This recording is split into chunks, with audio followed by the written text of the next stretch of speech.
सुरतेचा छापा या आपल्या मागच्या व्हिडिओत आपण शिवाजीराजांनी कशाप्रकारे सुरतेची संपत्ती मिळवण्यासाठी कसे आणि कोणते प्रयत्न केले होते, ती संपत्ती स्वराज्यात सुखरूप यावी यासाठी आवश्यक ती कोणती काळजी घेतली होती हे आपण पाहिले।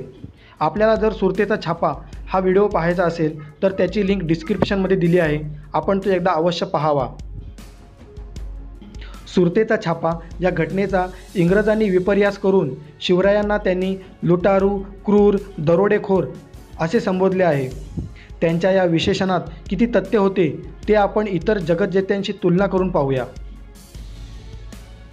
मानवतेच्या कल्याणाचे अपरिहार्य साधन म्हणून कूटनीतीचा अंगीकार करताना तिच्यात धर्मयुद्धाची जी तत्त्वे शिवरायांनी गोवली त्यांच्यामुळे त्यांना पुण्यश्लोक राजर्षींच्या श्रेणीत उच्च स्थान प्राप्त झाले आहे। त्यांच्या ध्येयवादाविषयी अज्ञानी असणाऱ्या व त्यांच्या केवळ युद्धपद्धतीवरून त्यांना महमूद गझनी, चेंगीज खान, तैमूर, नादिरशाह या लुटारूंच्या पंक्तीला बसवू पाहणाऱ्या लोकांची ते इतर दृष्टीने कितीही थोर असले तरी कीवच केली पाहिजे। गझनीच्या महमूदाच्या संपूर्ण आक्रमणाचा हेतू केवळ आततायी व अमर्याद धनाची अभिलाषा हाच होता। धनाच्या हव्यासापोटी अकारण दुसऱ्या राष्ट्रांवर आक्रमण करून तेथील शिल्प, सौंदर्य व कला यांचा विध्वंस करणे याहून त्याच्या जीवनाचा दुसराच कोणताच अर्थ लागू शकत नाही। शिवाजी महाराजांच्या कर्तृत्वाचा हेतू धनलाभ नसून स्वराष्ट्राचे आणि स्वधर्माच्या जगण्याचे स्वातंत्र्य हा आहे। मिळवलेल्या धनाचा उपयोग घेण्याचे भाग्य मृत्यू हिरावून नेईल म्हणून शेवटच्या काळी आर्तपणे रडणारा महमूद आणि मिळवलेली संपत्ती आणि राज्य हे स्वतःचे नसून देवाधर्माचे आहे ह्या निष्ठेने समाधान मानणारे शिवाजी महाराज यांची तुलना करणे म्हणजे मूर्खपणाचे आहे। शिवाजी महाराजांनी मुधोळच्या आणि जावळीच्या मोऱ्यांचा केलेला संहार पाहून काही लोकांनी तर त्यांची चेंगीज खानाची तुलना करण्याचा खटाटोप केला आहे, पण एखाद्या रक्तपिपासू नर पिशाच्याशी दैवी पुरुषाची तुलना करण्यासारखा हा प्रकार आहे। चेंगीज खान हा साक्षात मृत्यूदेवतेचा आविष्कार म्हणून इतिहासाच्या पानांवर प्रसिद्ध पावलेला आहे। राष्ट्रेच्या राष्ट्रे व समृद्ध नगरे धुळीला मिळवणारा त्याच्यासारखा आग्यावेताळ इतिहासाला दुसरा ठाऊक नाही। चेंगीज खानाने मारलेल्या लोकांची नुसती संख्या घेतली तरी त्याच्या पिशाच्य लीलेची कल्पना येते। 1,80,00,000 लोकांचा त्याने संहार केला असे इतिहासाचे स्थूलमानाने म्हणणे आहे।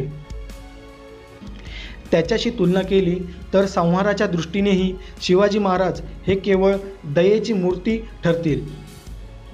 जी गोष्ट चेंगीज खानाची तीच तैमूरलंगचीही आहे।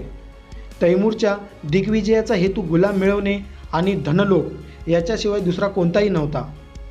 समरकंदहून निघाल्यापासून दिल्लीच्या स्वारीच्या क्षणापर्यंत त्याच्या छावणीत 1,00,000 गुलाम झाले होते। ते कदाचित बंड करून उठतील या भयाने दिल्लीवर स्वारी करण्यापूर्वी किडे मारावेत इतक्या सहजतेने आणि थंड हृदयाने त्याने 1,00,000 लोकांचा संहार केला। त्याच्या राक्षसी जीवनातील हा केवळ अतिसामान्य प्रकार होता। त्याच्या दिल्लीतील 5 दिवसाच्या निवासात आग आणि तलवार याचे दिल्लीला अखंड थैमान चालू होते। निरपराध लोकांच्या मस्तकांचे उंच मनोरे पाहत आणि त्याच्या प्रेतांची श्वापदांना मेजवानी देत त्याने आपला विजयोत्सव साजरा केला। परत येताना उभी शेते जाळून व हजारो लोकांना गुलाम म्हणून सोबत घेऊन तो समरकंदला गेला। शिवाजी महाराजांच्या हातून यापैकी काहीही घडलेले नाही। शत्रूच्या प्रेतांची त्यांच्या हातून विटंबना तर झालीच नाही, उलट त्यांनी त्यांची स्मृतिचिन्हे सन्मानपूर्वक संरक्षण केली आहेत। स्वतःला मूर्तिभंजक म्हणून धन्यता मानणाऱ्या अफजलखानासारख्या शत्रूचा संहार केल्यानंतर त्यांनी प्रतापगडावर त्याचे थडगे बांधून दिले। इतकेच नव्हे तर त्याच्या पूजे अर्चेची व्यवस्थाही लावून दिली। महाराजांची इच्छा नसती तर तेथे ते थडगे बांधण्याची कोणाची छाती झाली असती? रावणाच्या वधानंतर त्याचे अंत्यविधी थाटामाटाने व वैभवाने करण्याची बिभीषणाला आज्ञा देताना श्री रामचंद्र म्हणाले की आमचे वैर शत्रूच्या मृत्यूपर्यंत, पुढे या वैराचे काय प्रयोजन? शिवाजी महाराजांच्या काळी भारतात वावरणाऱ्या युरोपीय सत्तासुद्धा गुलामांचा व्यापार करीत होत्या, पण शिवाजी महाराजांनी कोणालाही गुलाम केले नाही।